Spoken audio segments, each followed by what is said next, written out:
Welcome to How's Your ePresence? This show is produced by ePresence, and I'm Mark Galvin, the founder and president of that firm. We are broadcasting live on LinkedIn. I just have total brain cramp. LinkedIn, Facebook, and YouTube. And you can catch us on any podcast app later. We'll drop all these shows on podcasts. So check all your major podcast apps. In fact, we just added a new one. There's this one called Verbal, VURBL. They're launching. I have no idea why, but we're on there also. So you can find us everywhere. What we do here is we try to solve marketing issues, try to solve anything that a business could may want to have a question on. So we're trying to answer a question. So imagine this. How can I, and fill in the blank. So how can I grow followers on my Facebook page? How can I lower my acquisition costs per client? We answer those questions. Just go onto YouTube and search for those, and we'll find you'll be able to track us down. We're always interested in any type of feedback that you'd like to give us, and you can find us on our universal social media handle, ePresence ME. So it's ePresence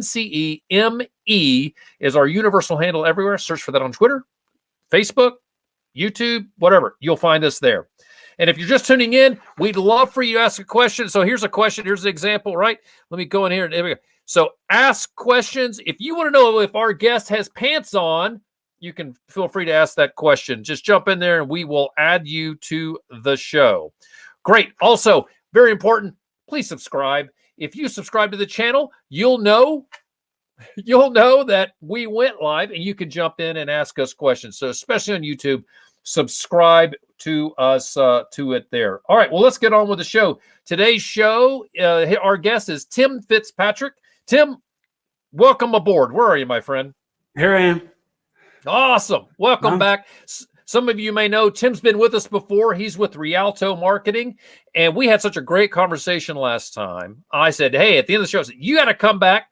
Thanks for joining us. You're in Denver. Is it snowing? No, but it snowed last night. So, all right, you've got power. You've got heat. Power.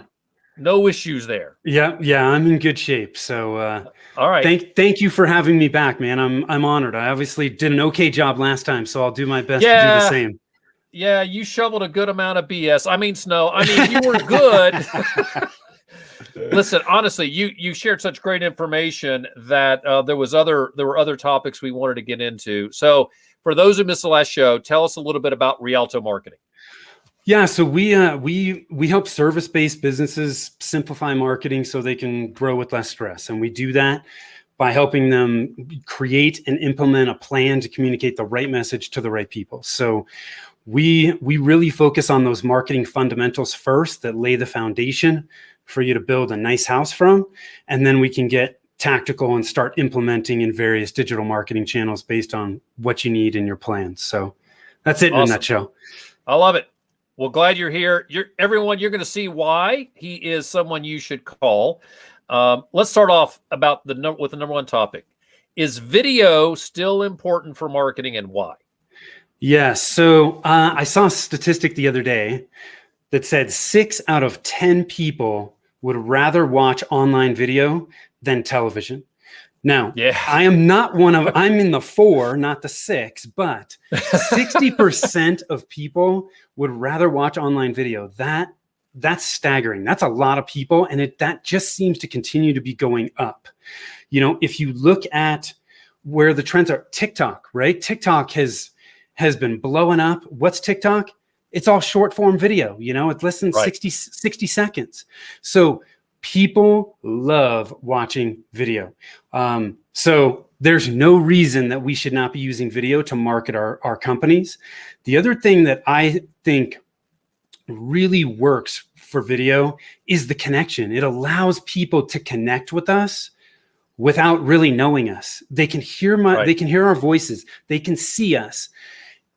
Outside of meeting face to face, which it's getting better now, but it's still limited. Video is where it's at. If you really want to connect with people in a virtual world, you got to use video. So I think it's more important now than it's ever been. And I think that your comment, a couple of things that I think is really important. TikTok is a good example. Yeah. How folks are really interacting with TikTok. And I do think there's algorithmic things that make TikTok so great, but it's also that video piece is so important. And, you know, and it's an old question. I mean, let's be honest. Video has been a conversation in marketing now for 5 to 10 years. Should you use it? And it's good to hear that, yep, it's still important. And it's still a good way to connect with your audience. Now, here's my thing. I'm used to this. I do a lot of video now, and so I'm comfortable with it, and I've embraced it. But how do you get someone who's not comfortable jumping in front of a camera to do that? Have you found any kind of tricks for that? Because I'm going to tell you what, I do struggle with that. Yeah, so the first thing I would say is the sooner you can stop caring about what other people think, the better off you're going to be. Okay. That's easier said than done. Right. But why is it that we have that hesitance? It's fear of what other people are going to say. Right. And if we can just eliminate that, nobody expects us to be perfect. Nobody's perfect. So frankly, when you jump on video and you blunder a little bit or stumble, well, that just makes you human, right? And I think that makes Tim, that's a big deal. It is a big deal. That is a huge deal. Yeah. If you get in front of a camera and you're uncomfortable, and I say this all the time, if you're uncomfortable, you're authentic. That's being genuine. And if you kind of fumble through, it's like, oh, I screwed that up. That's okay. Yep. The other thing that we have a real hard time believing and understanding, and quite frankly, getting our arms around, is that we are actually experts in our field. We deal with it all the time, every day in and day out. This is what we're doing. And you know what? We see it. It's stale, right? I got a great example. We have we've got someone who's doing a lot of our internal social media, and she's created, and I love this, Morgan. So shout out to you. Morgan has created these graphics that will go on our social media. And once she started making them, you could see she was loving it. And every day there was a different graphic. And I went, hold it. From a branding perspective, our audience needs to get used to the same look, right? Yep. They got it. It's like an old smoking jacket. They need to get used to it. Yep. So stop changing it all up. She goes, well, I'm bored with it. That's a great point. Yeah, you're getting bored with it, but your audience is not. And back to, you're the expert. What you think is not important, your audience will find very interesting. So, why I do this all the time. I have a guy come over. He's going to fix a toilet. I'm going to go in and watch him fix it.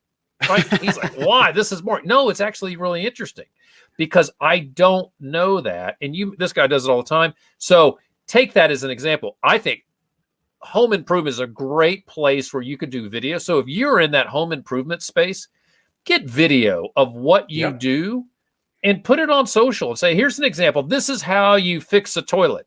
Nobody's going to fix their own toilet. You're not giving any secrets away. You're showing you're knowledgeable. They can say, wow, that's really cool. I didn't know that. I'm still calling somebody to fix it. Right? Some people just want to know what the process is.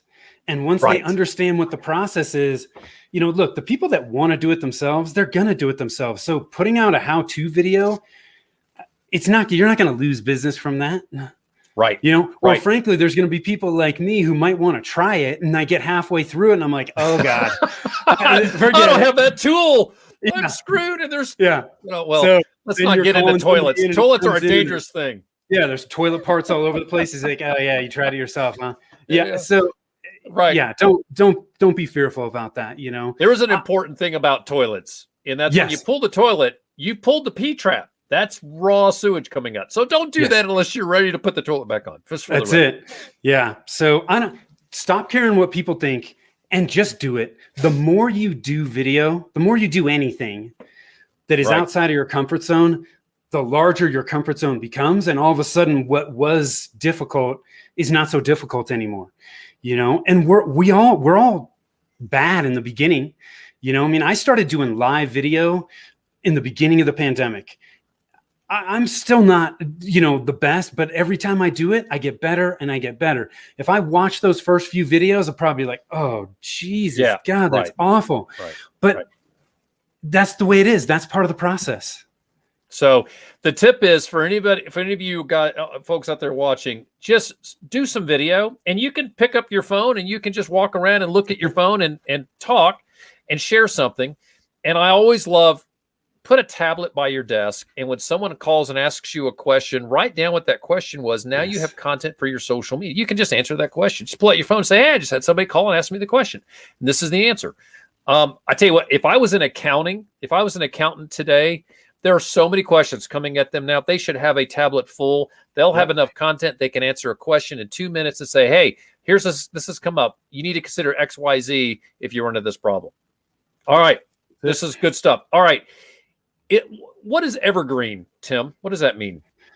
Well, to me, it means something that is going to last, maybe not forever, but it's something that you can use for a long, long time. You know, if you think about evergreen can you do that with video? Yes. Oh, yeah, I think you can. Now, it depends on the topic, right? Okay. So you just gave the example of the accountant. Well, there's a lot of questions about, PPP loans and stimulus and all this other stuff. Well, that type of content is very relevant now. Hopefully it's not going to be very relevant a year or two from now, right? If it is, we got a whole set of other problems. But there are other topics, 5 common mistakes people make with their tax returns. Usually those probably aren't going to change all that much. They're going to be pretty consistent. So I think some of the content you may create can be evergreen. Some of it is going to be very relevant for the now, and that's okay. Right. And I think the important part here is if you're creating content, make sure you've labeled it correctly for your library so you don't spend your life trying to go back in and watch a whole video. Yep. Make sure you have a good catalog that points you to the type of content that you can constantly reuse. Yep. All right. Let's shift gears. Video, I think we've hit that. If you can do video, do video. Everybody can. If you have a phone, you can do video. So start creating content. Push it to your social channels. You'll find that it will really create, and it engages more. There's so many other things with it, but do it. Yeah. All right. How important is it for a company to start building a social presence? And I would consider that social currency if they're thinking about being acquired or turning into a company that someone else should want to buy. Yep. How important is that? I think that it's really important. It's not the one thing that's going to get you there, but the way I look at it, it's a piece of the entire puzzle. And when it comes to marketing, I think it is really important to take an omni-channel approach. So when I say that, I mean, you need to be generating leads from multiple sources and channels. It can't just be referral. Okay. Right. Referral is a great place, and it's a place where most businesses start. But then from there, you've got to be generating leads through your website, email marketing, your social media, right? If you are generating leads from multiple channels, one, it's going to help you scale faster. And two, it is going to make your business more attractive to somebody that is looking to buy it. So you're going to maximize the sale price of your business if your lead sources are diversified and they're consistent, right? That gives a buyer comfort in what they're buying. It's not like, oh, great, I'm buying this company that's doing a ton of business, but it's 100% referral, and 90% of those referral relationships are with the owner. That's not worth jack to somebody. Mm-hmm. So social is super important. It is a piece to the entire puzzle. And I think that that's a great point. There are ways that you can develop each of those spokes on the wheel. Yep. And you need to spend time on each of those. And I will tell you, I hearing you go through that list, I think, oh, I'm not good there. I'm not good there. And I think that that's okay as long as you're working towards optimizing each of those and know that they all need maintenance.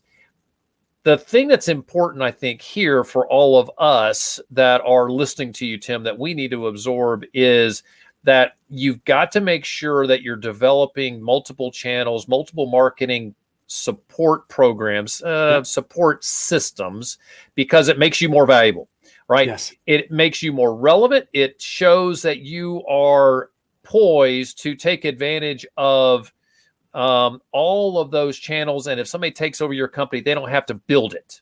It's done. Because why? It takes time to do that. Yes. So that's I think a very interesting point. So what have you done at Rialto Marketing with video and content creation for your own org?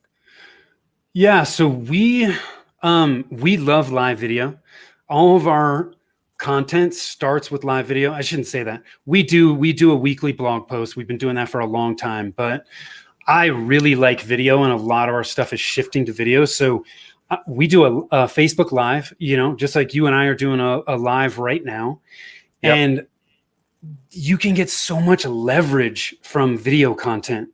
And that's what I love about it. So we take that one piece of video and then we can repurpose it. So we create a YouTube video from it. We create our podcast from it. So we've got the audio content. We create our podcast. Both the podcast and the video, we transcribe it. And then all of that goes onto a blog post. So we want to drive people back to our website. So anytime we do a Facebook Live, within less than a week, that is on our blog as a blog post. There's video, there's audio, and the transcription is right there. So however you like to get your information, you've got an option right there. So we took one piece of content and we got 3 out of it, right? Yeah. And that's it's not that difficult to do. But then from there, there's so many different things you can do from there to then leverage that content to create a lot of social content. So one, you can share the full video on social, but you can create short form videos, 60 to 90 second clips that if you interviewed somebody, you interview me, you post that, you tag me. What do? I go and I comment on it, right? So you start to get some engagement, some interactions on your posts. Right. You can create quote cards, these little images with if I said something that you thought was quotable, you create a little quote card. You tag me in it again. It drives traffic back to the original piece of content. So there's a lot of different things that we can do there. You can do sound bites if you want to do sound bites, but you can, chop this stuff up from the one video and get a lot of content that you can spread out over a period of time, which is why I really like video.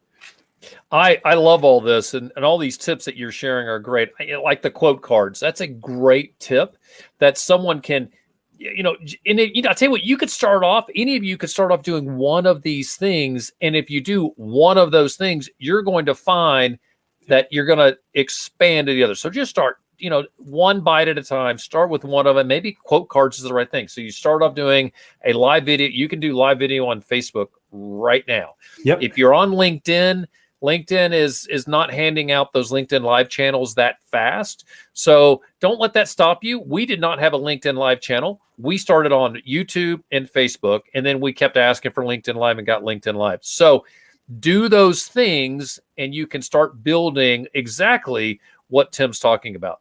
All right. You said something about a blog. So you guys are doing a weekly blog? We are, but I think we're getting to the point where we've been producing that content for, probably 3 years. So we have a catalog of quite a bit of content there. And speaking of evergreen content. Yeah, it's evergreen content. But what we're starting to look at is doing more video and then taking our old content and updating it.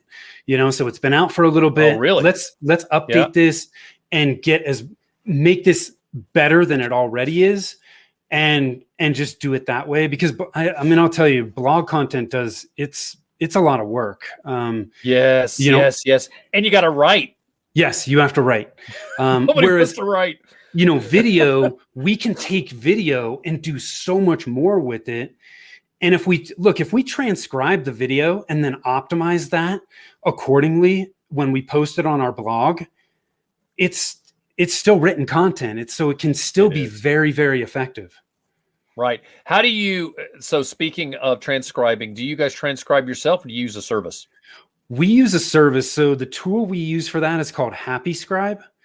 And it is, it's an AI-based product that can transcribe. You can use it to add captions as well, which is really cool. It's super easy to use.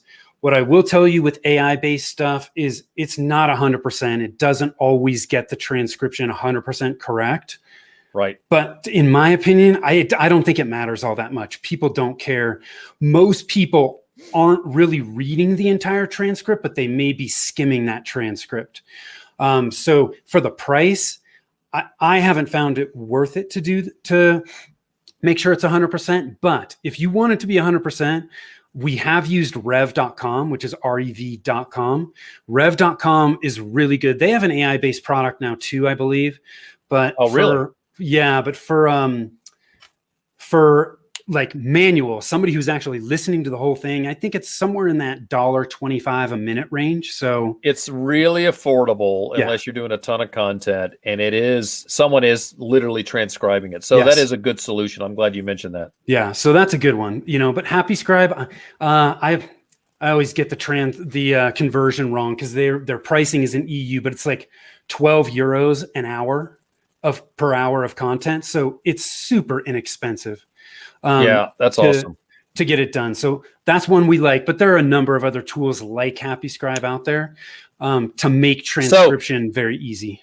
Why is, and I should have thought about asking you this, why is transcribing a podcast important? What value does that present you when it comes to search? Yeah, there's a couple reasons for it. One, you just touched on.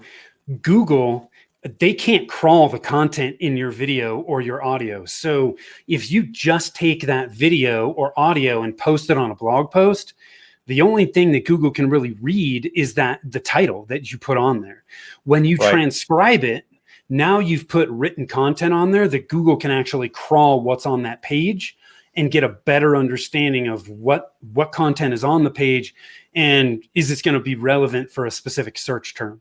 So that's the biggest benefit. But the second benefit to me is, look, not everybody responds to video and audio content. Frankly, I love using video. I can't stand watching video because I like to skim stuff. Video is not easy to skim. Right. So if I have a transcription there and I can run through it, oh, wow, that's a cool section right there. Okay, cool. Let me see if I can find that right here. It's halfway through the transcription. And then if I want to watch that, I can. But video, you can't. I mean, sometimes with some players, you can listen at 1.5 or 2 times, but it's not like a written content where I can scroll and look at the headlines and go, oh, yeah, I want to read that. You know, so I think having video, audio, and written allows you to cater to various people who may respond well to one form of content over another. So I have noticed, speaking of transcription, that Facebook automatically transcribes. So it automatically shows up with the transcription there. And LinkedIn's starting to do that now too. I didn't see this. And Eric, I'm not sure if you noticed this. Eric is our producer off stage. LinkedIn is starting to provide the transcription real time. So you must enunciate so that we can make sure LinkedIn is picking up the right words. But that's really, I think, really good. And I do wonder how that transcription turns into or activates search. All right, we have 7 minutes. And I want to flip to something you mentioned a few minutes ago, and that was email marketing. Email marketing is one of those bit of enigmas. It's one of the spokes on the wheel, right? Yes. That we talked about when we were talking about referral marketing and social and so on. Is email still worth the time? Are people actually reading emails? And do you find that your clients are getting an ROI from that? Yes. So email is still super... And I'm totally off script, everybody. He had no idea. It's okay. Wait a minute. Did you type that, Eric? Eric is so cool. Look, he's got the banner up and all. Somebody needs to give him a raise. Email marketing is still super relevant. Most people skip it, but there are a few things that I think are really important about email marketing. One, email marketing is a channel that you own. Okay, so you may be using ActiveCampaign or MailChimp or Constant Contact, but that list, you own that list. Right. You own your website.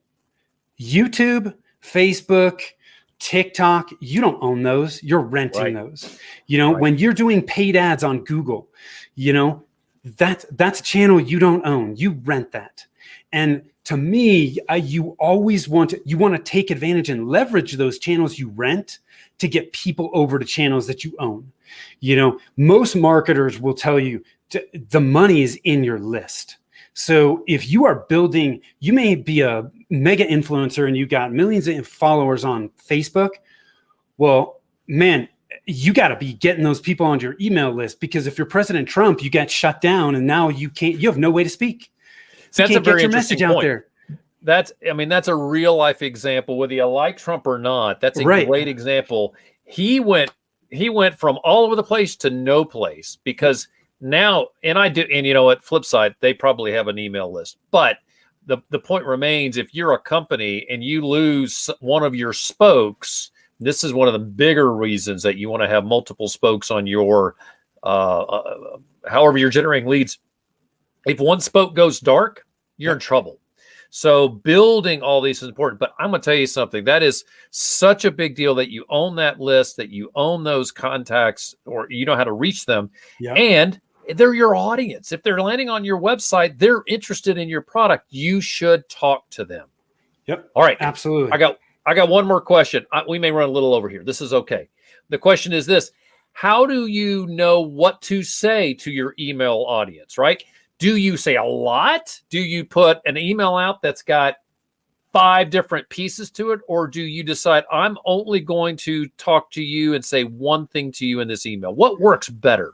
Yeah, I think it depends on your audience. So there are still people that are sending out, a monthly or a couple times a month email newsletter. What I will tell you is I'm seeing a lot more one-off emails. So very focused on a specific message to drive a specific action. And so I kind of lean more towards that way, but I think you need to test it to see how your audience is going to respond, because one, I do think you should be emailing more. Like for most businesses, once a month it's not enough. Right. But I think it's much more focused and easier for people to take action when your emails focus on a very specific action. Right. You're going to send out an email to promote this Facebook Live. Hey, here's the problem we talked about. If you want to get the answer, go listen to the show. Right. Whatever it may be. Let's say you're doing a training or a workshop. You're strictly sending out an email that is short, sweet, to the point, and has that clear call to action, and then you go from there. So I think that's the huge. answer is it depends, but test it and see what works with your audience. Awesome. All right, Tim, again, great show. So there's something out, and this is totally off the cuff. I'm going to tell you guys, if you've heard of Clubhouse. Clubhouse is a free form. It's on iPhone only, by invitation only. So Tim and I are going to figure out how we can do a little Clubhouse chat. Yes. It'll be just off the cuff, no notes. I got lots of notes for today, but we're not going to have any notes. We're just going to rock and just see what happens, because he and I are interested in that too. So we're going to check that out, and you can look for information on our social media. And I think Tim will probably talk about it a little bit too. We're going to figure that out. So look for us there, because you can see Tim has a lot of stuff he brings to the table.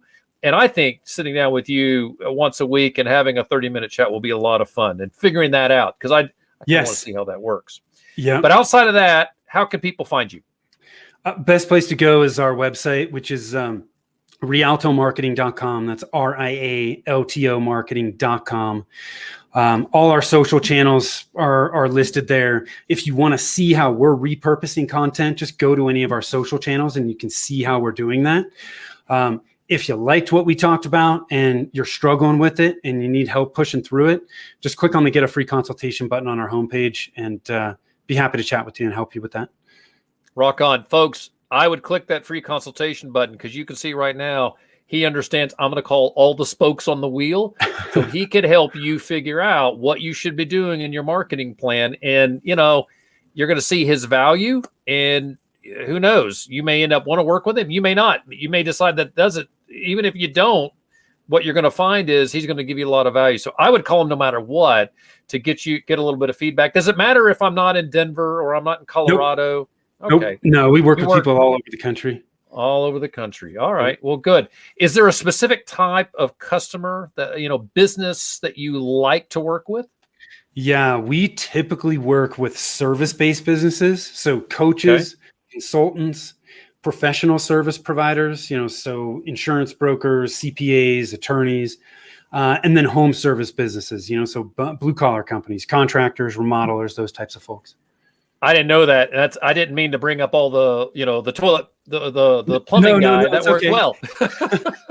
All right, Tim. Hey, man, thanks for being here. I appreciate you more than you know. We'll talk to you soon. Yep. Thank you. All right, buddy. We'll see you. For the rest of you, thanks for joining us here on How's Your ePresence. We're always dropping new shows. You're finding that we are on live feed all the time. So make sure you're subscribing to us. Make sure you're following us on LinkedIn. You're following us on Facebook or YouTube, whatever works best. Please subscribe as the graphic says there. That way you get notified when we go live. You can put us on the background, play us, ask a question, whatever it looks like, because we are always interested in trying to help you guys out. Now, what is ePresence? At ePresence, we help people with social media. So our whole goal is to help you do anything on social that you need. You can find us on our website at epresence.me, epresence.me, because it's all about you. And I'll give you an example of something we did recently. We went in and we helped an organization clean up their company social media, and the executives around the corner, the C-suite, had no presence on LinkedIn. We helped them get online and activate their profiles because they need to support the company brand too. So we can help you with lots of stuff.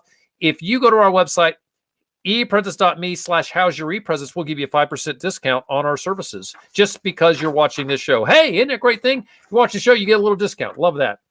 So we are everywhere. You can catch us live on YouTube, Facebook, and LinkedIn. If you like today's content, make sure you go ahead and subscribe. If you're a podcast listener, we drop these on all major outlets. So you can check for us anywhere. Search for How's Your ePresence, and you'll track us down on any of those platforms.